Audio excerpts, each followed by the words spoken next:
सगळ्यात आधी तर पाण्याचे तिथे खूप तणतण आहेत. पाणी वेळेवरती येत नाही. 15-15, 20-20 दिवस पाणी येत नाही त्या ठिकाणी.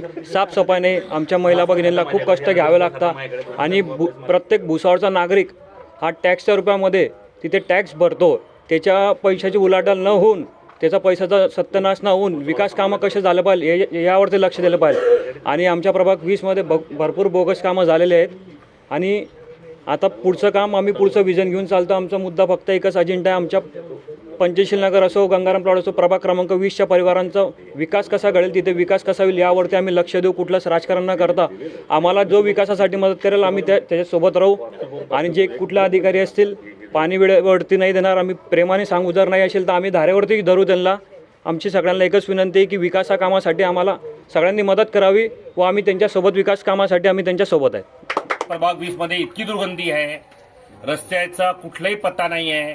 अमृतीचे कामं रस्ते खोदून ठेवलेले आहेत.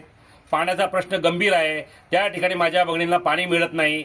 ही कुठली व्यवस्था आहे? ही कुठली सिस्टीम आहे? संपूर्ण भुसावळ शहर नगरपालिकेला टॅक्सच्या रूपाने आपलं कष्टाचा मेहनतीचा पैसा त्या ठिकाणी देते. त्या ठिकाणी लोकांना जनतेला पाणी दिलं पाहिजे, नाही तर 302चा गुन्हा दाखल होतो. प्रभाग क्रमांक 20मध्ये जे बोगस कामं झालेले आहे त्याचे कुठलेही बिल आपण काढू नये. जर काढले असेल तर याच्यासाठी आपण चौकशीला समोर जावं.